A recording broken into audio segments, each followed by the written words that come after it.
हजारों परिवार उजड़ गए। तब 2-4 मिट्टी लाने वाले खड़े हो जाते कि गोली हमें पहले चलेगी, कुठारी बंधुओं को कैसे तुम मारोगे, हमारी लाश पे मस्जिद बनेगी। तो ये जोकर पैदा हो जाते हैं यकायक, और ये नेशनल हेडलाइन ग्रैब करने लगते हैं। और कुछ तथाकथित बुद्धिजीवी जो अपने आप को समझते हैं हो हम तो अल्टीमेट हैं, वो नई परिभाषा करने लगते हैं और बिना जाने बिना कुछ कहे। भाई भगवान राम को तो इकबाल ने इमाम हिंद कहा था। अभी इन मूर्खों से पूछो, इमाम कोई एक मस्जिद का होता है, और मस्जिद इस्लाम में पवित्र जगह नहीं होती। यह कुरान भी मानता है, यह सुप्रीम कोर्ट भी मानती है। तो हिंदुस्तान एक मस्जिद है, उसका इमाम थे राम जी। तो भगवान राम को हम पूरी दुनिया के अंदर मानते हैं, लेकिन एक हिंदुस्तान नाम की एक मस्जिद है, उसका एक इमाम है जिसका नाम राम था। और हम बहुत खुश हो गए कि हमें एक कमरे का मकान मालिक बना दिया। भगवान राम शूरवंशी थे, और सूरवंशी की जहां तक सूरज की किरणें जाती हैं वहां वहां मर्यादा पुरुषोत्तम राम की सत्ता चलती है, वहां वहां तक उनके आदर्श गए हुए हैं। लेकिन भगवान राम को कैसे छोटा बना करके इन हिंदुओं को पकड़ा दिया। वो चला रहे, उनको पता ही नहीं है, और हम कोट कर रहे हैं। इसी तरीके से इसी इकबाल ने हिंदुस्तान का तराना लिखा। हम हर बार कहते थे देखिए साहब बड़े सेकुलर लोग, हम आज तक समझ ही नहीं पाए इस समाज को, इस सनातन को अपने शत्रु बोध का पता ही नहीं है। बॉर्डर के बाहर से आने वाला जो घुसपैठ है, जो इल्लीगल है, वो सिर्फ घुसपैठ बॉर्डर से नहीं हो रही है। ये घुसपैठ आपकी इतिहास में, आपके साहित्य में, आपके एंटरटेनमेंट में, आपकी किताबों में पिछले 70 साल से चल रही है। और ये घुसपैठ उस घुसपैठ से कई करोड़ों गुना ज्यादा खतरनाक है जो घुस के आते हैं, कश्मीर में आतंक करते हैं अल्लाह के नाम से, मोहम्मद के नाम से। उससे ज्यादा खतरनाक जहर ये है internal challenges before the nation. इससे सेना नहीं लड़ेगी, इससे सरकार का छोटा मोटा रोल हो सकता है, लेकिन समाज का रोल 100% है। इसलिए बिना जाने, बिना किसी सब्जेक्ट की ABCD जाने बगैर कोई स्टेटमेंट देने का कोई मतलब नहीं है। इसलिए कोई चीज का बयान आप आज दे रहे हैं क्योंकि भगवान राम के मंदिर का शिलान्यास 500 साल लड़ने के बाद यह इस देश के सनातनी और हिंदुओं की विजय है।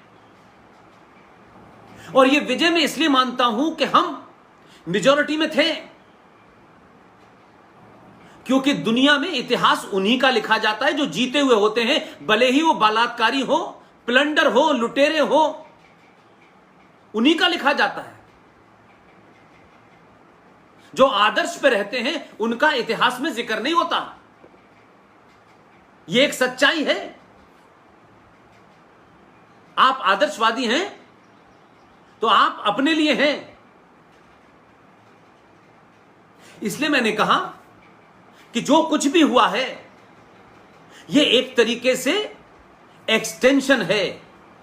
यह चुनौती स्कूल में, कॉलेज में, विश्वविद्यालय में, यह सब जगह आपको फेस करनी है और सड़क चलते चलते लड़ना है इसके लिए। इसलिए पहला कदम या पहली सीढ़ी ये जो आंतरिक चुनौतियां हैं, क्योंकि जब कोई घटना घट जाती है तो हम फिर शुरू करते हैं। सुशांत सिंह राजपूत की किस तरीके से मृत्यु हुई है, कैसे उसको मारा गया है, यह 2020 में डिबेट हो रही है। क्योंकि हम किसी घटना मात्र से उत्तेजित होते हैं, उत्तेजना में कुछ प्रतिक्रियाएं देते हैं और फिर जिंदगी उसी तरीके से चलती रहती है। जो समाज किसी घटना पे प्रतिक्रिया देके सो जाता है, उसके साथ फिर वही होता है। और कुछ समाज ऐसे हैं कि अगर एक घटना घटी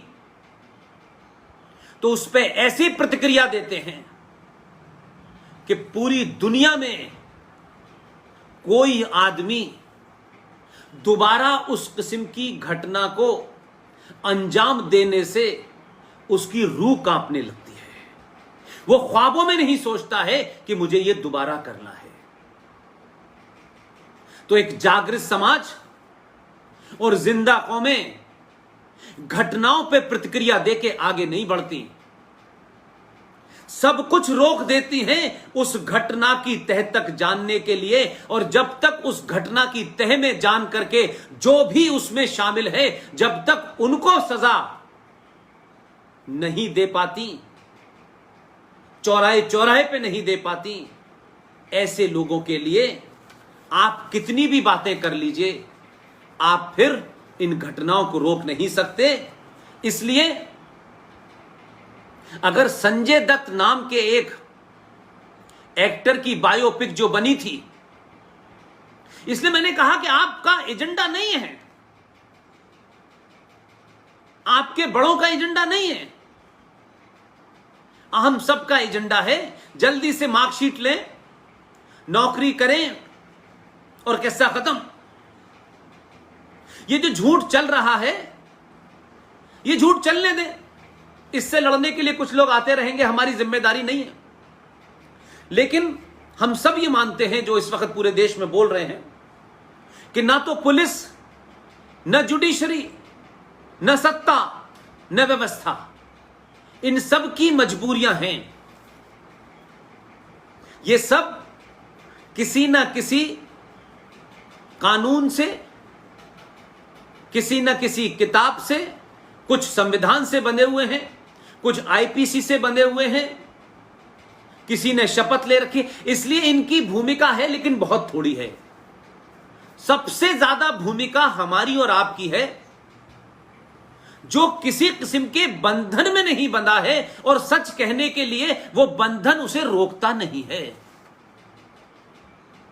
और उस बोलने से आपका कोई प्रमोशन, आपकी कोई सरकार, आपकी कोई पार्टी, आपका कोई संगठन आपको निकाल नहीं सकता।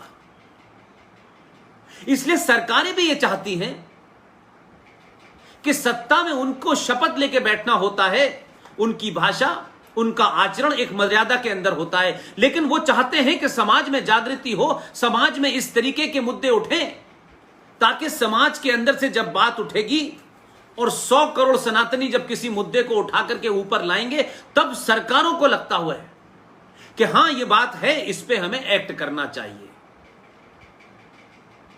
लिहाजा मैंने कहा कि हम अपने नैरेटिव को बदलें, और हमारे नैरेटिव में कैसी कैसी चीजें बताई गई और हमने इसको कभी ध्यान नहीं दिया।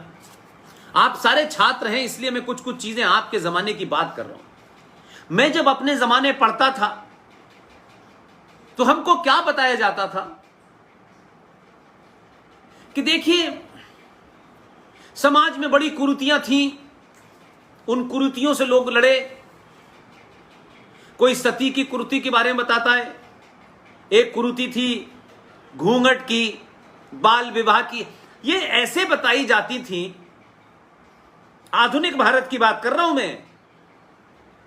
ऐसे लगता था कि समाज में सारी कमियां और सारी खराबियां सिर्फ सनातन के मानने वालों में थी, और ऐसा लगा कि सब कुछ हमारे अंदर ही खराब है और बाकी जो रह रहे हैं उनके बारे में कोई खराबी नहीं है। क्या आपने कभी पढ़ा